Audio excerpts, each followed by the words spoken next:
Assalamualaikum abang, selamat pagi. Nak tanya, kalau kita nak buat easy dekat dalam kereta abang boleh tak?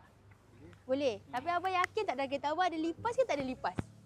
Pernah buat dah sekali dulu. Pernah buat dah memang ada. Memang ada? Memang ada sebab memang dalam kereta ni kita bergerak kan, makan lah, minum lah dalam kereta lah. Jadi memang ada lah. Memang ada?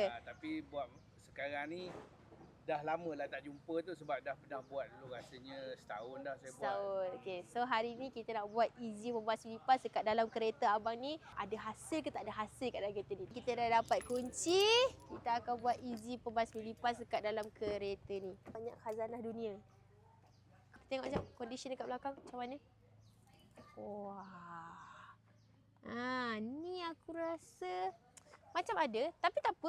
Sebab kereta ni pun kita kalau tak ada lipas, kalau tak ada lak dapat lipas, it's okay. Itu mana kereta korang memang bersih. Tapi walaupun kereta korang tak ada lipas, korang jangan risau. Sebab apa tahu? Sebab dia ada bau apple flavor. So dia boleh mewangikan kereta korang juga. Ni kita akan tengok dalam kereta ni ada hasil ke tak ada hasil ke tak ada hasil.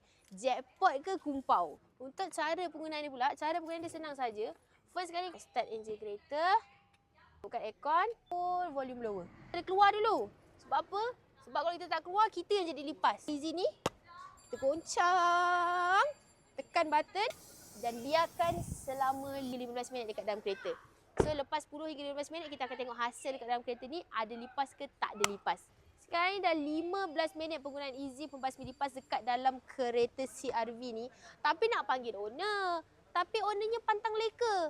Terhilang keluar pula. Aduh, macam mana nak tunjuk result ni. Tapi apa-apa pun, kita tengok hasil kat dalam. Ya. Ni, wangi lah. Tapi kereta ni okey, kereta ni best, bersih, tak ada lipas. Cuma bau-bau hapak, bau-bau kepam tu terus hilang lah. Cuma lipas tu tak ada. Sebab abang ni cakap dia pernah guna sebelum ni, memang tak ada lipas, cuma bau-bau hapak yang sebelum ni. Sebab yang korang boleh nampak, dekat belakang ni, banyak kasut-kasut, banyak dah simpan kasut-kasut. Biasalah, macam korang tahu, kalau kita dah simpan kasut, kita dah simpan bekas makanan, mestilah kereta akan berbau, bau hapak, bau kepam, bau masam. So kali ni bau hapak, bau kepam, bau masam tu kita dapat basmi dengan easy pembasmi lipas dalaman kereta. Korang boleh tekan dekat beg kuning sekarang. Mek Esa dah letak link dekat bawah. Jangan ambil satu, ambil dua, ambil tiga, lebih jimat, lebih berbaloi. Tekan dekat beg kuning sekarang.